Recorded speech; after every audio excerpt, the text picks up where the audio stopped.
С первых секунд можно подумать, что на татами идут бои без правил, но поклонники этого вида спорта сразу поймут – это боевое самбо. В борьбе за выход в финал соревнуются спортсмены весовой категории 62 килограмм. Боец в синем Ибрагим Гадабошев. За плечами у парня 5 лет борьбы, а 3 года назад он решил сменить направление. К этому турниру Ибрагим готовился ежедневно, поэтому исход поединка ожидал и смог полностью выполнить план на бой.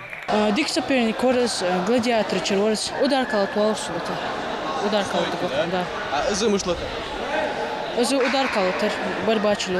В межрегиональном командном кубке по профессиональному боевому самбо имени заслуженного тренера России Валерия Волосных принимают участие лучшие самбисты со всей республики. Всего в турнире участвует порядка 120 человек в 4 возрастных категориях. Оценивают выступления участников судьи международной категории. Естественно, так как для многих эта дисциплина такая новая, хотя поединки уже ведутся давно, естественно, возникают многие вопросы. Но на удивление весьма корректно проходит поединение как и самих спортсменов, так и секундантов.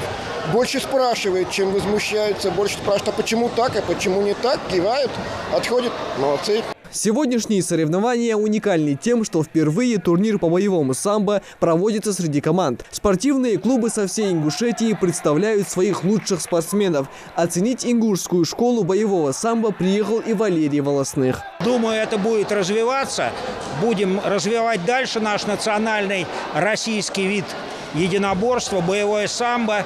Ну и поскольку мы продолжаем дело Харлампиева, основателя системы самбо, а Харлампиев всегда говорил: побеждайте досрочно. Наше правило ориентировано именно на досрочную победу. К этому все спортсмены и должны стремиться. Командные соревнования проводятся среди младших юношей, но уровень подготовки ребят все же на высоком уровне, отметил Валерий Волосных. И это не случайно, ведь боевое самбо в Ингушетии является приоритетным направлением в категории смешанные боевые единоборства. Проведение командного турнира или битвы стенка на стенку было выбрано не случайно. Мы этим хотели показать, скажем так, и продемонстрировать и наставникам, и ученикам, и представителям клубов, кто из них чего стоит как школа-клуб. Это раз. Во-первых, нам было интересно самим это увидеть.